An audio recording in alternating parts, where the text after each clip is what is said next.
Yan na mga kasar, tayo magmamarinate ng baboy at manok. Yan, manok yan. Naghalo ko na siya mga kasar. Lalagyan lang natin ng tiyara! Bawang. Yan, lagyan natin na sa mga bawang mga kasar. Lalagyan natin ng bawang. Mix na natin ng bawang. Mix na natin. Lagi na may kaya mga kasar. Pero nabugas tayo ng kamay ng mabuti mga kasar. Meron din tayo Diyan, dinurog na paminta mga kasay, durog na paminta yan. Yan, lagyan natin na yung ulam nyo. Damihan na natin para lasap natin yung lasap natin yung sa paminta talaga. Tapos, halu-haluin natin mga kasay. Lagyan natin yan, mix. Na-mix natin yan. Paminta na yan, diba? Bawang lang ilagay natin mga kasay.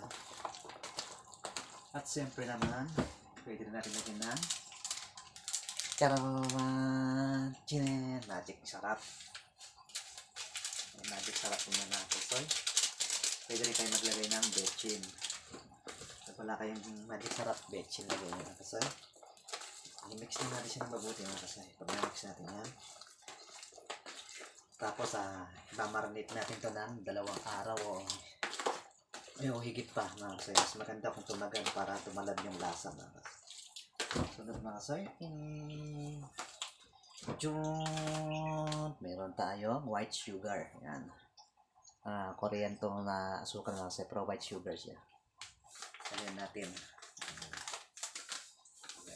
Asukal. Nasa inyo kung dadagdagan nyo ng asukal o tama-tama lang mga kasi para hindi yung sobrang tamis. Kasi nagdagan ko na konting asukal mga kasi para siyang tusino ang dating nito. Ganyan na pag-marinate. Nagsama natin ng baboy, manok, hita,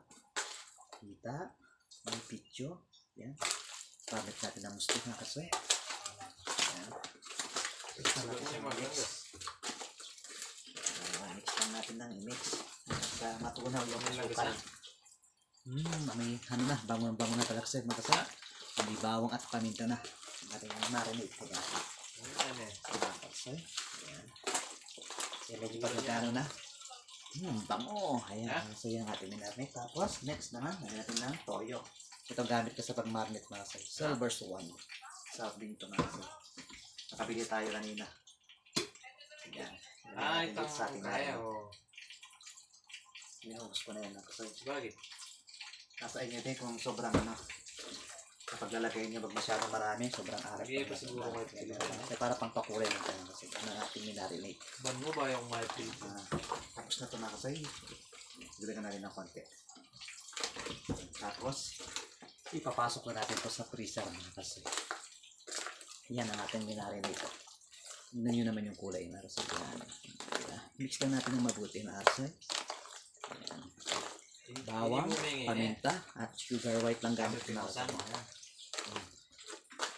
Hayaan na natin siya. Okay na yan mga kasi. Yan. Yan mga kasi. Okay na. Finished product na siya mga kasi. At pwede na natin ito ilagay sa freezer.